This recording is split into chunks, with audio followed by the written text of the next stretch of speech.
Anyway, I bring it up, and you guys can share your opinions on Yang, of course. But I wanted to spotlight this because, Joy, I saw that Marianne Willaimson was recently on your program, and of course, she's been a guest on the Vanguard.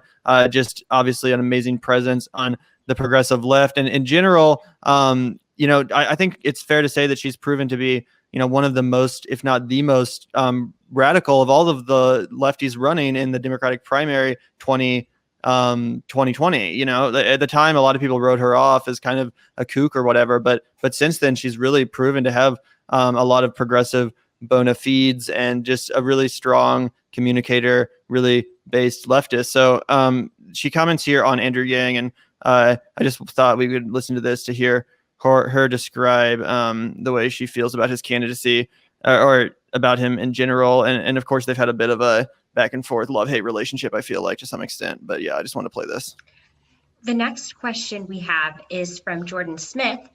From his perspective, the Democratic Party seems headed towards a 2010 type midterm that will be bad for most candidates due to a referendum on the lack of progress in the 2 years. So how do down the ballot candidates outperform that possible? I think this is like students for Joe Biden or some account like that that's like pro Biden, just so you know. Reckoning. They need your help. The allies need your help. And you need to be yelling right now, am I glad Joe Biden won? Of course. I mean, you can't compare any Democrat. I mean, there's competent governance. But, he's a centrist Democrat. You were talking about Andrew Yang. I'm sorry. Andrew Yang, he endorsed Joe Biden. I endorsed Bernie Sanders. So there's a big difference here. This is the centrist Democratic approach that is not standing for Medicare for all, not standing for a reduction of those college loan debts, and not standing for free college tuition, and not standing for the Green New Deal. You want to know how you win in 22? Stand for those things. Amen. I can't love her anymore. I can't. It's physically impossible.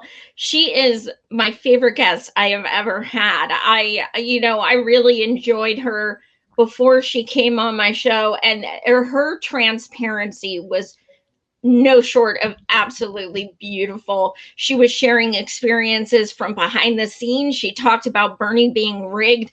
I mean, she talked about things that was so refreshing. She talked about, Obama calling, Pete and Amy and having them step down. She talked about South Carolina. She talked about Super Tuesday.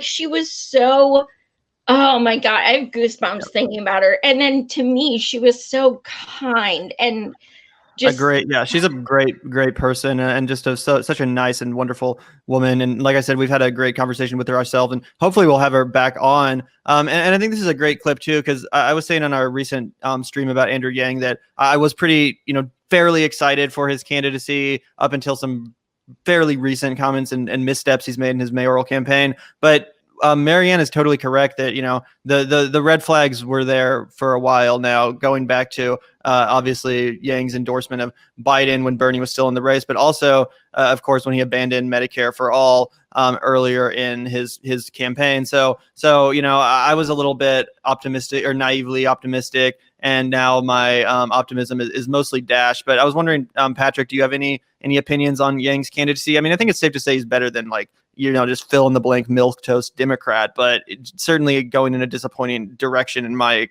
opinion. Yeah, I'm not a Yang fan at all. In fact, I had a short-lived parody account called Team Yang Banger, and I used to get death threats daily on that from the Yang Gang. So Yang Gang, if you want to hate me still, go ahead. I can live with it. But what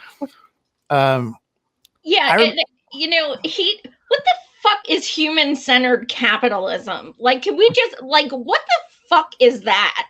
And he doesn't support Medicare for all, Green New Deal, any of these things. So I was never a supporter. You're not a progressive if you don't support those things. When he met with Bernie after a debate, he was sharing the story about how Bernie came up, and he's like, "Sure, I like you, Andrew." And Andrew was in tears. He was like, "My hero said he likes me." And the next week he endorsed Biden. Yeah. Patrick, But- were you still saying something, Patrick? I didn't want you to get cut off. Oh, that's okay. I just wanted to, I covered the California Democratic Convention last summer as press. And that was really telling because so there was a small room with about 20 to 30 reporters in it. And after the candidates got done giving their speech on the stage, the big stage, they went to the back room and hammed it up with the press a little bit. But super telling because first off, you got Yang and Cory Booker just high-fiving and hamming it up like they're at a party. You know, they just were not very serious people. And both of them go from just laughing their ass off, having the time of their life, and the cameras come on and they tell these heartbreaking stories about how they're touched by this moment. And it just seems so choreographed, you know, and you really see how it works. The other thing about that is Joe Biden wasn't there. All the candidates came and speak. And here is California, the most populous state, the most delegates on the line. And Joe Biden never once came to California, you know, so he wasn't even at this thing. Yeah, I remember his office was like boarded up and all like in shambles and stuff. Yeah, they didn't even bother setting up an office for the longest time. Yeah.